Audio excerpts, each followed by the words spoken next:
দি black room soup. এতদিন ধরে আপনারা এই ভিডিওটা সম্পর্কে যে জানতে পেরেছেন তা হলো এটা ডার্ক ওয়েবের ভিডিও, তাই না? চলুন আজকে আপনাদের এই ভিডিওটার সত্যতা সম্পর্কে বলি। 26 নভেম্বর 2005 এই ভিডিওটা আপলোড হয় ইউটিউবে, যার নাম ফেকি স্যুপ গায়। এই ভিডিওটাতে দেখা যায় একজন লোক একটি বড় চামচে করে স্যুপ খাচ্ছে। ও হ্যাঁ, পরে এই ভিডিওটার আরেকটা পার্ট তৈরি হয় যার টাইটেল ছিল স্যুপ টর্চার। এটি আপলোড করা হয় 2006 সালে।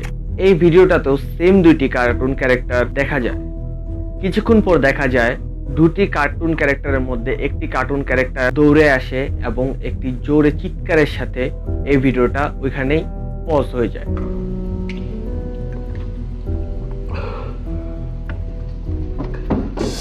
এই ভিডিওটা বছরের পর বছর আননোটিস থেকে যায়। মানুষ ওই ভিডিওটা শেয়ারই করেনি। মানুষ ভেবেছে এটি হয়তো কোনো প্র্যাঙ্ক বা প্রজেক্টের জন্য করা হয়েছে। চলুন আজকে এটার সত্যতা সম্পর্কে জানবো। আমরা যে পিছনে কার্টুন ক্যারেক্টারগুলো দেখতে পাচ্ছি তার নাম হলো রে রে কার্টুন। এই কার্টুন ক্যারেক্টারটি তৈরি করেছে রেমন্ড পার্সি নামে একজন লোক।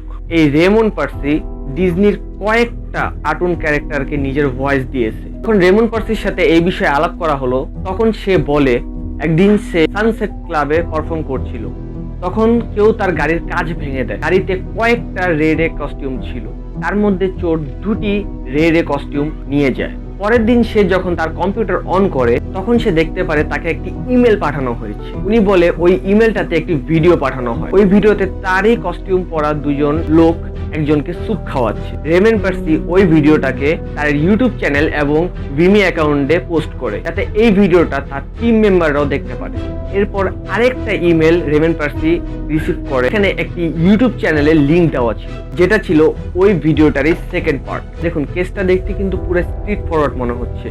দুটি রে রে কস্টিউম যেটা চুরি হয়ে যায়, আর ওই কস্টিউমগুলো আবার আজব ভিডিওতে ইউজ করা হচ্ছে। এগুলোর ভিডিও বানায় আবার রেমন্ড পার্সিকেই পাঠিয়ে দেওয়া হচ্ছে। কিন্তু এখন এই কাহিনীটার একটি টুইস্ট আছে যেটা হয়তো আপনাকে প্রথমে একটু কনফিউজ করবে, কিন্তু আস্তে আস্তে যত আমরা গভীরে যেতে থাকবো আপনারা সব বুঝতে পারবেন। সাল 2017-তে ইনিগমা নামে একজন ব্যক্তি তার ওয়েবসাইটে একটা ব্লগ পোস্ট করে যেখানে সে বলেন যে এই ঘটনাটির সে অনেক গভীর পর্যন্ত পৌঁছে গিয়েছে।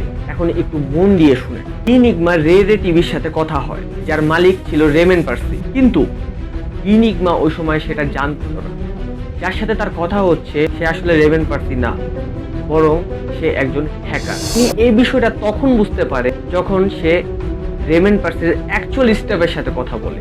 কথা বলার কিছুক্ষণের মধ্যে রেমন্ড পার্সির স্টাফ ওই ইউটিউব চ্যানেলের পাসওয়ার্ড চেঞ্জ করে দেয়। আচ্ছা চলুন এই হ্যাক টেকের কথা সব বাদ দেই। এটাও তো হতে পারে যে হ্যাকার না হয়ে হ্যাকার হওয়ার নাটক করছে। হয়তো আপনারা বুঝতে পারছেন এটা আর কেউ না বরং আমাদের রেমন্ড পার্সি। উনি যখন দেখেন তার কার্টুন ক্যারেক্টারগুলো অ্যাটেনশন পাওয়া শুরু করেছে তখন সেই কাজটি করে। ও হ্যাঁ, এই ভিডিওটা তৃতীয় পার্ট হয়েছে, তো তৃতীয় পার্টটার সম্পর্কে কথা বলি। এই ভিডিওতে দেখা যাচ্ছে দুটি রে রে ক্যারেক্টার একজনকে কিডন্যাপ করে নিয়ে আসছে। অনেক ঘাটাঘাটির পর জানতে পারি যে লোকটা কিডন্যাপ হচ্ছে তার নাম হচ্ছে ইয়োশিরো, যে কিনা স্টলন বেবি নামক একটি ব্যান্ডের ড্রামার। রেমন্ড পার্সি একটি মিউজিক ভিডিও বানায় আর একটি মিউজিকের জন্য যার নাম পুশ বাটন।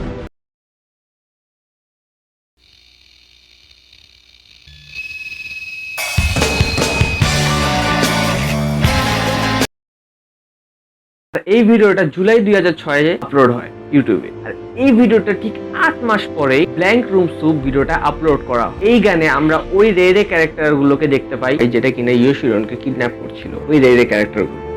তো এখানে সম্পূর্ণ বোঝা যাচ্ছে যে এটা সবার একটা কারসাজি, মানে সবাই মিলে এই কাজটা করছে। আগে থেকে এটা প্ল্যানিং ছিল। তো এইসব ফালতু ভিডিওর উপরে বিশ্বাস না করেন, নিজে থেকে রিসার্চ করেন। কোনো কিছুর উপরে বিশ্বাস করার আগে তার সম্পর্কে জানেন। ভিডিওটি ভালো লেগে থাকলে অবশ্যই লাইক করবেন, চ্যানেল নতুন হলে সাবস্ক্রাইব করবেন। দেখা হবে পরের ভিডিওতে। ধন্যবাদ।